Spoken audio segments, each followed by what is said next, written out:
Olá, amigos queridos da nossa Casa do Caminho, mais uma vez nos reencontrando nesse último estudo do ano, pelo menos para mim, aqui, junto a essa casa querida. E com a proximidade do Natal, nós já com o coração bem pacificado e felicitado pela chegada dessa data comemorativa para os homens, do nascimento, da presença de Jesus no nosso planeta Terra. O tema escolhido para o estudo de hoje é do Livro da Esperança, pelo Espírito de Emmanuel, e é o capítulo 14, Cristãos sem Cristo. Então nós pedimos licença a toda essa espiritualidade amiga, pedimos a proteção do nosso querido Dr. Herman e toda a sua equipe, para que durante esse estudo nós possamos nos manter conectados e conseguirmos absorver plenamente os ensinamentos que esse texto maravilhoso nos traz. Então, já apaziguados, eu fiquei muito curiosa e emocionada ao ler esse texto, porque ele é um chamamento que Emmanuel nos faz sobre a nossa cristandade, né? O que é ser cristão? Esse termo cristão foi cunhado na época, pouco tempo depois de Jesus, no livro Paulo e Estevão. Tem uma passagem onde Lucas, né, ao encontrar Paulo, já convertido, né, de Saulo, já tendo se tornado Paulo, novo homem, né, abraçado aquele entendimento do que seria, né, o seguir Jesus, né, Lucas, que era médico e amigo, e todos eram chamados, os seguidores de Jesus, aqueles que estavam no caminho, né, em função da casa do caminho. Então, houve um questionamento por parte de Lucas se esse seria o nome adequado, uma vez que o caminho todos nós estamos, né? E muitas vezes podemos estar no caminho do bem, mas também por muitas vezes no caminho do mal. E então, a partir disso, foi criado o termo de cristãos. Somos cristãos, aqueles que seguem o Cristo, né? Aqueles que seguem e representam a palavra do Cristo. E é nesse contexto que Emmanuel vem trazer para nós o chamado. E eu vou falar aqui de uma parte que já é quase final do texto, aonde Emmanuel nos chama assim, para depois a gente retornar. Através de numerosas encarnações, reencarnações, temos sido cristãos sem Cristo. Então, esse é talvez o ponto alto desse ensinamento, para que a gente possa nos questionar, né? Não sou eu questionando ninguém que esteja ouvindo esse vídeo, e sim eu a mim mesma, né? E espero que cada um faça essa reflexão tão profunda. Eu estou sendo um cristão com Cristo ou sem Cristo? Porque seguir Jesus, né, se associar, se denominar cristão, pode ser só uma figuração, só uma máscara. Durante muitos séculos nós assim fizemos. Nós nos associamos a religiões por questões políticas, pela sociedade, pelo convencimento, enfim, inúmeras situações nos conduziram. Só que hoje, né, e é isso que esse texto nos traz, que a doutrina espírita já nos permite que nós sejamos cristãos por opção, não mais só por condução, e uma vez por opção nós tenhamos a consciência do que seja sermos cristãos. Então, ser cristão não é só seguir, né, abraçar uma doutrina, abraçar uma religião, né, uma denominação religiosa e se dizer cristão. Não, nós somos cristãos porque nós exemplificamos aquilo que o Cristo nos ensinou. E aí é o momento mais difícil, E Emmanuel vai traçando todo um caminhar para que a gente não se perca nesse caminho, porque normalmente nós usamos a nossa cartilha, né? Aquilo que a gente considera que seja o caminho ideal para seguir o Cristo. Não, isso está certo, isso está errado. E se tudo que aquilo que nós fizemos desde a época de Jesus para hoje estivesse correto, nós não estaríamos vivenciando uma sociedade adoentada, onde a miséria ainda predomina, né? Onde o mal ainda predomina sobre o bem. Daí nós ainda estarmos no mundo de provas e expiações, caminhando para um mundo de regeneração, mas resultado de um mundo de provas e expiações daquilo que nós ainda não entendemos.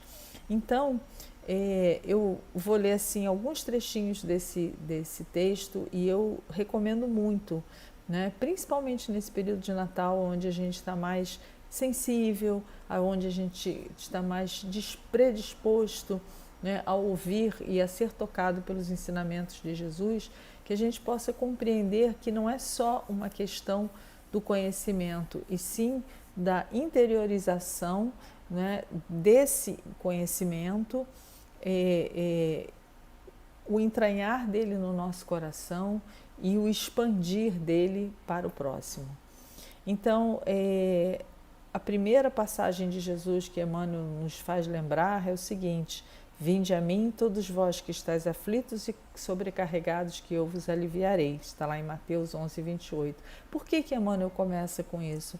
Porque ele vem nos lembrar que diante de toda e qualquer dificuldade, nós temos que ir em busca do Cristo e não de qualquer outra solução.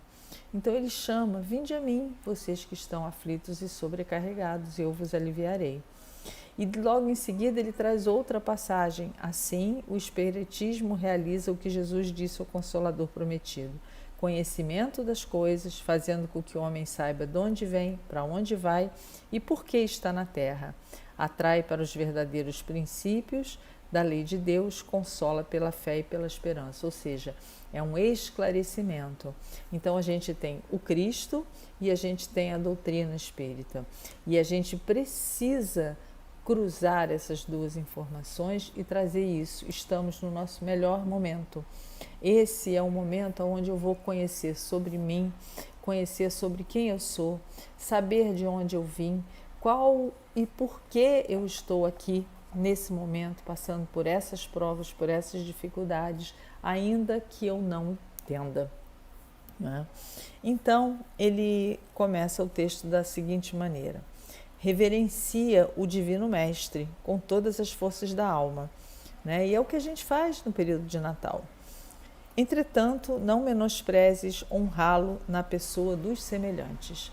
Então, assim, nada adianta se nós honrarmos, se nós não honrarmos o nosso semelhante. Então, é o primeiro chamado que ele nos dá, não é, sobre essa condição. Quando a gente sai para esse trajeto, quando a gente sai para esse caminho, quando a gente sai para esse norte que é Jesus na nossa vida, a primeira ferramenta que a gente não pode deixar de carregar na nossa bagagem é saber que sempre o propósito chegará através do nosso semelhante. Guarda-lhe as memórias entre flores de carinho, mas estende os braços aos que clamam por eles. Ou seja, não adianta eu orar, refletir e honrar a Deus se eu não auxilio e não estendo os braços àquele que também necessita e que se encontra, como ele diz aqui, entre espinhos da aflição.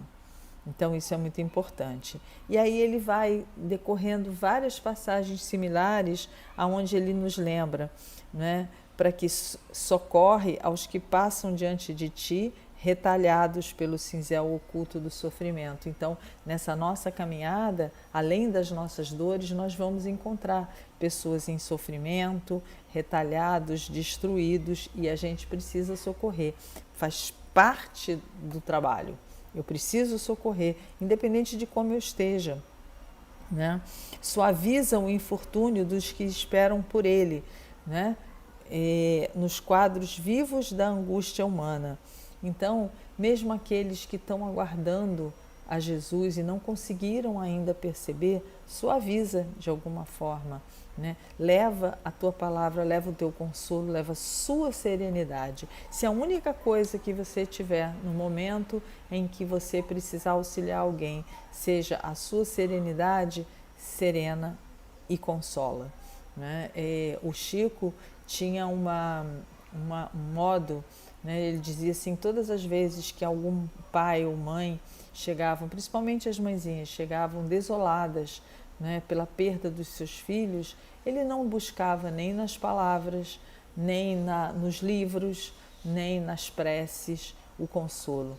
Ele abraçava e chorava junto, porque era a forma de dividir e absorver aquele sofrimento para que aliviasse o próximo, né? Então a gente precisa ser solidário. Serena os corações atormentados que duvidam e se perturbam entre as sombras da terra. Meu Deus, qual de nós não se perturbou, não se perturba, não se perde diante das sombras da terra, né? A terra, na verdade, não é a terra que é sombria, né? Nós é que não despejamos a nossa luz. Jesus falou para nós, brilhe a vossa luz, mas nem sempre nós deixamos que a nossa luz faça o seu trabalho, porque nós somos centelhas divinas, somos criados por Deus, mas nós não deixamos. Então, existem muitos bolsões de sombras na Terra. A sombra nada mais é, a escuridão nada mais é do que a ausência da luz. E essa luz só pode ser emanada por nós que estamos materializados aqui na Terra, né? Então é nosso trabalho, por onde nós passarmos, deixarmos luz, deixarmos rastro de leveza e de iluminação por onde estivermos. Então, que a gente possa levar para esses rincões de tristeza, de dor, luz, alegria, não é? Através de um Pai Nosso, através de um sorriso, porque quando a gente sorri, o nosso rosto se ilumina. Grava-lhe os ensinamentos inesquecíveis, mas assinala as diretrizes com a energia renovadora dos teus próprios exemplos, né? Então, não adianta nós falarmos, nós divulgarmos a doutrina, a palavra de Jesus, se o nosso exemplo não falar por si só. Então, já começou a ficar mais trabalhoso, né? Porque nós precisamos auxiliar o próximo, trazer luz para aqueles que estão no nosso caminho, e é preciso que eu dê exemplos, porque o exemplo, ele consolida a palavra que eu estiver falando, porque senão as palavras elas vão embora com o vento, né? Mas o exemplo ele se firma e ele fortalece aquilo que eu estou falando. Então, que eu tenha exemplos na minha estrada, que eu produza coisas para que eu possa exemplificar através do meu trabalho. Dedica-lhe os cânticos de fidelidade, né? Nós cantamos ao Senhor, né? Grande emoção nesse momento e louvor, de que te nascem da gratidão, mas ouvem os apelos dos que jazem detidos nas trevas, suplicando-lhe liberdade e esperança. Então, quando a gente glorifica ao Senhor, né, que a gente nunca esqueça que esses cânticos cheguem até esses locais. Existe um movimento muito grande, isso é bem interessante. A Rádio Rio de Janeiro, que é a Rádio Espírita, né, entre outras, né, também que existem. Mas eu me lembro quando eu fazia um trabalho, há muitos anos atrás, de visitação a hospitais de pessoas idosas, das quais não tinham, que a família havia deixado e não voltava mais, né? A grande companhia que esses homens e mulheres tinham era a rádio, né? E a rádio levava para eles exatamente isso, a esperança, a consolação, a palavra de Jesus através, né, daquelas ondas. Então chegavam nos locais mais mais longínquos. E era muito bonito de ver que eles diziam que muitas vezes, né, uma palavra, uma prece naquilo salvava eles de um momento de extrema tristeza. Então hoje a gente que possui esse mecanismo, né, que foi muito potencializado no período da pandemia, que é os vídeos, o YouTube, as lives, né, os podcasts, enfim, tantos recursos que a gente adquiriu tecnológicos, mas que a gente não pode ficar só no campo da tecnologia. A gente precisa olhar para isso e avançar e compartilhar, ao invés de nós compartilharmos os vídeos sobre a política, sobre a violência, sobre a guerra, né? Deixe isso para os órgãos de mídia, né? que são responsáveis, de jornalismo, responsáveis pela divulgação das notícias no mundo, e nós façamos a nossa divulgação das coisas boas, de boas palestras, de bons conselhos, de boas preces, que a gente possa fazer a nossa parte, para que exatamente a gente cumpra essa parte, né? Ouvir os apelos dos que jazem detidos nas trevas. Busca-lhe a presença do culto da prece. Olha que importante, porque, né, isso é tão falado na doutrina espírita, isso é tão clamado por todos nós, né, por todos aqueles, sempre que a gente vai à casa, a qualquer reunião pública, né, é sempre a prece falada, porque a prece é o que faz a nossa ligação com o mais alto. Então a importância, né, busca a presença no culto da prece, né, rogando apoio e consolação para nós, certo? No entanto, oferece-lhe mãos operosas no auxílio aos que varam o escuro labirinto da agonia moral. Ou seja, Jesus já nos disse, pedi e obtereis. Então nós fazemos esse movimento e nós sabemos fazer isso muito bem, nós pedimos. A gente talvez não saiba exatamente como pedir, né? Então nos é dado somente aquilo que é o de melhor para nós. Então nem sempre a gente fica muito satisfeito. Às vezes a gente pede, acha que vai conseguir, que é absolutamente justo que aquilo aconteça conosco e muitas vezes não ocorre, né? Então, nesse momento, todas as vezes, e eu não estou aqui para falar para não pedirmos, porque pedinte que sou, né, tenho muito a rogar ao Senhor, mas que a gente possa aprender que juntamente com o pedido a gente possa ofertar as nossas mãos ao trabalho, né? Então, Senhor, faça da minha mão, né, o instrumento para que eu possa, né, consolar, auxiliar e ajudar o nosso próximo. Então, que a gente se disponibilize não só a receber, que é uma coisa que nós já sabemos, mas também a auxiliar. E é no momento da prece. E não que isso seja uma barganha sob forma nenhuma, mas que Jesus possa contar com cada um de nós, né, como um instrumento do seu trabalho. Quantas e quantas vezes, né, nós somos presenteados, agraciados com alguma palavra, alguma frase, num momento de angústia que algum amigo nosso nos traz.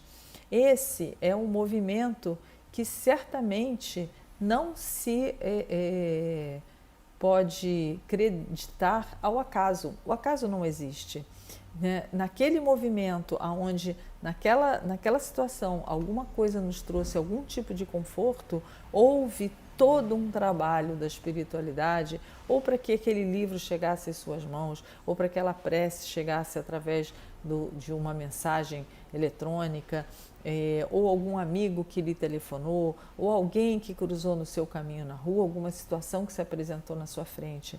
Então, que sejamos esses instrumentos, ainda que absolutamente anônimos, mas que a gente possa ser esse instrumento. E aí chega o momento daquela frase que eu iniciei nesse texto: através de numerosas reencarnações, temos sido cristãos sem Cristo. Porque nós temos levantado bandeiras em nome dele, mas não temos feito absolutamente nada. Então, e ele nos chama a atenção disso. Ele fala que já fomos conquistadores, latifundiários cruéis, piratas, guerreiros, enfim, toda a trajetória que nos foi necessária para que nós chegássemos aqui onde estamos.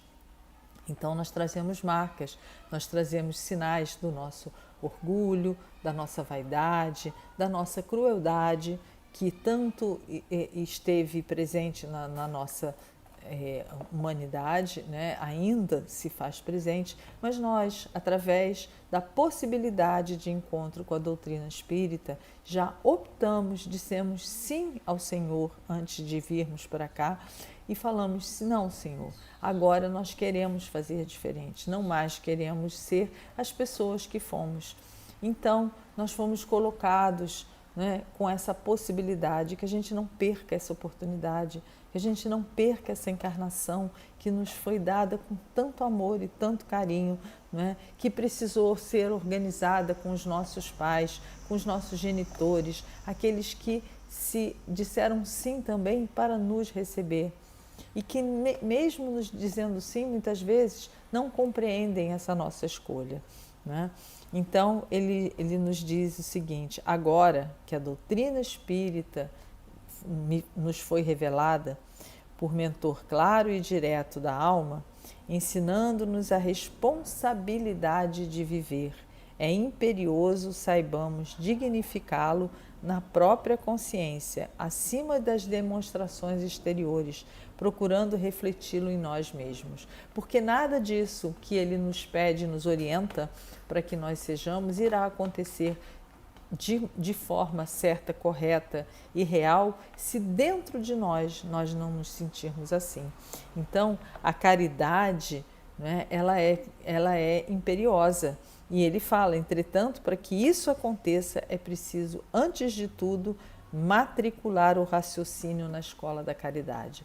Então, aí agora, né, é aquele momento em que a gente dá aquela parada e pensa assim: como está a minha caridade? Como está a minha relação com Deus? Né? Porque para que sejamos, né, espíritos encarnados, dispostos a sermos cristãos na sua plenitude, na sua essência, como está a minha relação com Deus? Como está a minha relação com Cristo? Como está a minha relação com o meu próximo? Quais são aqueles pontos com os quais eu ainda não consigo me desvincular da minha vaidade, dos meus preconceitos? É preciso que eu identifique em mim. E eu os identificarei a partir do momento, primeiro, que eu quiser, que eu estiver disposta a fazer esse trabalho que é árduo, difícil, demorado, mas possível. E também será a partir do momento em que eu abraçar os ensinamentos de Jesus como sendo os certos e introduzi-los em meu coração. Como fazer isso? Por isso Kardec falou, fora da caridade não há salvação. Porque durante séculos e séculos a gente falou sobre a paz, sobre o amor, sobre a fraternidade, mas nós usávamos, né? Como ele diz aqui, impetrávamos dele a absoluta insanidade durante as guerras, sobre as crueldades que envergávamos sobre os outros, sobre os nossos irmãos, sobre aquilo que assolava para que tivéssemos poder. Então agora, nesse momento onde a gente tem um encontro com a doutrina espírita, que nos fala muito claramente, fora da caridade não há salvação, é através do meu irmão que eu vou poder encontrar sentido e entendimento para os ensinamentos de Jesus. É através do meu próximo que eu vou conseguir chegar até onde existe aquela incompreensão sobre a minha dor.